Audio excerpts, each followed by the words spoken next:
6v6 ranked elimination mode is now live in the arcade mode, and I think this is better than the actual ranked mode. Well, it's not too hard to say that now, is it? Pretty low bar there, obviously, but I want to describe why I think that, list off some things that I think we can learn from this and hopefully give feedback to help develop ranked Overwatch into something better. And as well, if you want some tips for this mode, how to approach it, what things to look out for, we'll give those at the end. Well, Elimination. Basically just deathmatch, right? Why is that better than moving a payload? Well, you guys know our opinion on regular ranked, of course. We think that team play is harshly punished to the detriment of everyone at all ranks, making for a big percentage of games to be a bit of a mess, and ultimately incentivizing a deathmatchy skill set, where because both teams are playing so badly as a team, it usually comes down to whoever makes the mechanical play at the given time. And, in my opinion, until they actually fix that part of real ranked,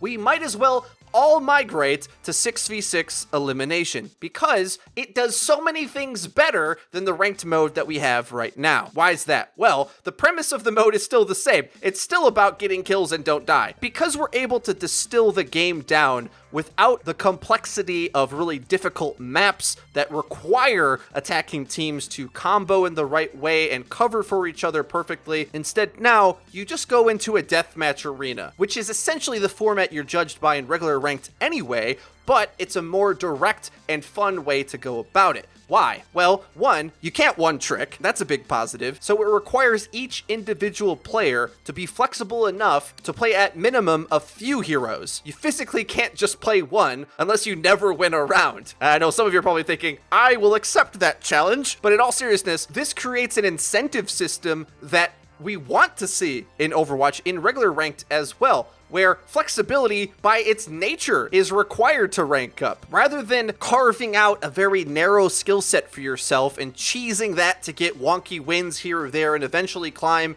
in the regular ladder, there's no goofing around in elimination. You're gonna have to win with different heroes and also know enough about the game on how to handle different engagements. And that's the real key here. Overwatch is distilled down to its base form, where it comes down to using the abilities appropriately, clean engagements, mechanical outplay. And if you lose, it's 100% deserved. Why do I say that? Well, because the enemy team isn't going to be able to continuously use strategies that you don't know how to beat. If you're bad against Pharah, you're bad against Tracer, they're only winning one round with certain heroes that can carry the game, which allows for a natural de-tilting moment that I've wanted so bad in Overwatch. I wish we could pause the game. I've asked for this a long time ago. So many times in games, you're going to be frantically trying to attack a point in normal ranked, Nubani first, for instance, and if you don't have the right comp, and if you don't build the right ults, and if you waste an ult by swapping, everything can go haywire, whereas in this mode, it's totally different. Each round you start anew with new strategies, new approaches, and the meta of how you want to come at it, and you always have a chance to snowball back. The enemy destroyed you in the first round. It's not like they're bringing their ults to that next fight, which is kind of a good thing. In Elimination, ultimates only play a big part in the late fight, and I mean the really, really late fight. Because if your team somehow survives without losing immediately after losing a pick, you're playing incredibly well, but if the round went on that long, the enemy has ults too. So no matter what, we're talking about a fair exchange here. If both teams poke each other for a minute and a half, everybody has ults, even if kills are traded back and forth. If your team gets snowballed, the round's over, you go to counter pick or lean into a different strategy, and the next round you have a better chance. I don't know why, but I've had the most cooperative teammates ever in this mode. I experienced this in CTF as well, which I eventually grinded up to GM so I could get those juicy competitive points for. I'll do that with this mode as well. But everyone's trying to build a comp in this mode because there seems to be the implicit understanding that you have to build comps in order to win, which is odd because actually I would say because this mode is deathmatchy in nature, you can win with worse comps that you can in real ranked, but people take this mode more seriously. I don't know why. I think honestly it's because it's in the arcade menu tucked away from the regular ranked, so the people who go here are more try-hardy in nature. I guess that's how CTF worked too. I don't really get it. And the reason why I say that is because there isn't an objective until the point unlocks, however many minutes into the round.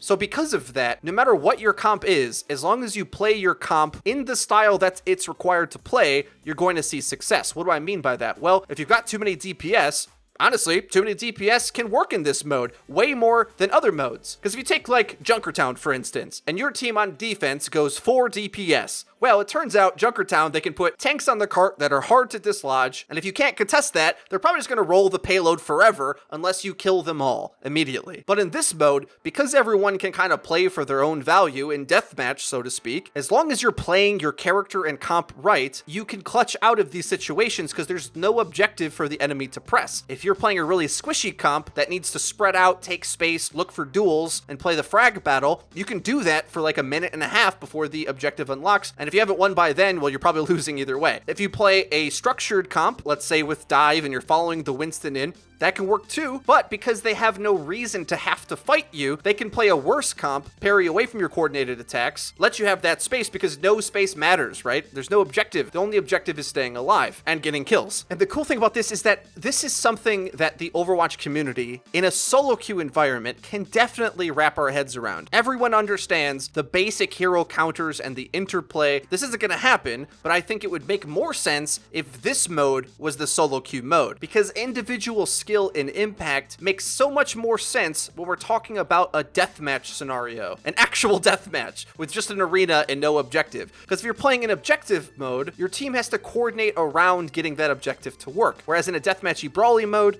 everyone knows it's get kills, don't die. It's nowhere near as complicated, which makes a lot more sense in solo queue play. And one step further, it makes me even more excited for pick ban. I haven't brought this up in a long time, but pick ban would be incredible for Overwatch ranked play in the pro scene as well. It makes a lot more sense when you're talking about rounds in the elimination mode, but I even think it would work at the start of any given map. It really starts to force you to think critically about the different types of comps you can make, and it's a way that the balance of the game doesn't have to be perfect, because a extra metagame around what heroes you have available to you and the different tools and comps that you can make has sort of a softening effect that mellows out the entire meta, as long as one hero isn't too far out of balance. And because I don't actually believe that's the case, I think more ways to restrict the options would actually add more to the Overwatch experience, and also kind of solves the problem that I mentioned earlier, that you're able to grind rank in whatever way you want in the regular ranked mode, and that sort of allows the players that want to be more stubborn to hold the game hostage and force other people to pick around them because they want to win too. And then when they don't want to fill for you, those games are just throws, and it's just a big negative experience overall. There's this tension all the time where, are we gonna have a real comp? Does anyone want to try? Are you gonna play anything but your favorite hero? You can't do that in this mode, because each round you're like Jay-Z on to the next one. Okay, Frito, you're spamming out those Junkrat nades, 70% win rate in this mode, but you only get that one round with Junkrat. You gotta move on to your next hero. What else you got? You're not allowed to one-trick Junkrat the entire way through. Okay, let me know what you think of that in the comment section down below. I've reserved the last bit for a few breakdowns of clips of what not to do. I'm going to highly suggest that you scout what the enemy has before you blindly jump into any damage, and know which characters are going to be the alpha dogs on a given map. So these close range maps, Junkrat's going to reign supreme. Don't walk in a spam and die. But furthermore, know the type of comp you're running. If you've got Brigitte Rhine, you have to get engaged in close range and know that a split comp is going to counter you. And although I can't feasibly cover every type of comp and their counters in this small video, but there's Deathball Rushdown, Split Comp, Dive Comp, and Bunker. That's like the 4 types of comps in my mind. Each one has strengths and weaknesses of where it wants to fight, what characters fit, and who's going to be the biggest threat and the carry. You can simplify this even more when you think about, does the enemy have a Pharah or a Widowmaker or a Tracer? I think these are like the biggest threats in this mode that if go unchecked, they can carry the entire game. But even if they are playing well, if you take a better structured engagement than the enemy do, such as if they sit down at the low ground while you have the high ground, Anakin is going to be a very sorry boy. Because of course, high ground advantage allows you to pick your targets much easier and freely, as well as get a vantage point to shoot down on them. Deathball comps don't want to get swarmed and surrounded. Split comps can get wrecked by certain cooldowns. That's what you definitely want to think about. This game's about structured engagements, cooldown management, and mechanical outplay. Those 3 things. Orisa Halt is absolutely devastating, but so is so many different other mid-fight abilities. Because ults rarely really come into effect until really late in the round. The game kind of boils down into its most natural components. So Tracer's Blink, McCree's Flash, these simple mid-fight interactions are what dictate who wins each round, as it's only until a fight goes really long that ultimates even come into the picture. In the majority of cases, ultimates aren't going to be used. With this, there's a lot of metagaming, trying to figure out what the enemy is going to run when. I'm going to say Mercy is the most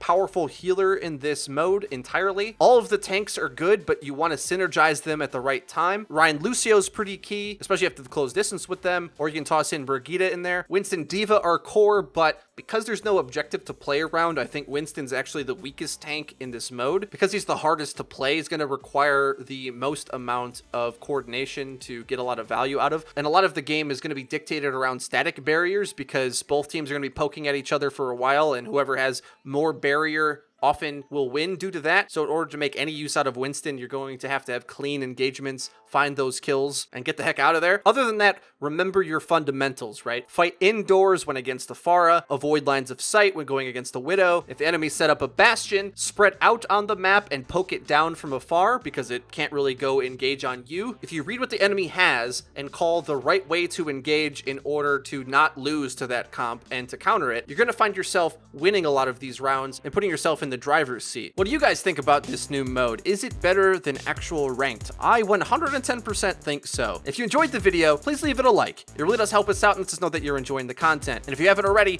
please subscribe, because we upload each and every day. So you're going to hit the bell icon so that you get notified when our videos go live. Link in the description is our Twitter, where we tweet out news, updates, and dank memes. That's been it for me. I've been Frito for your Overwatch. I'll see you guys next time.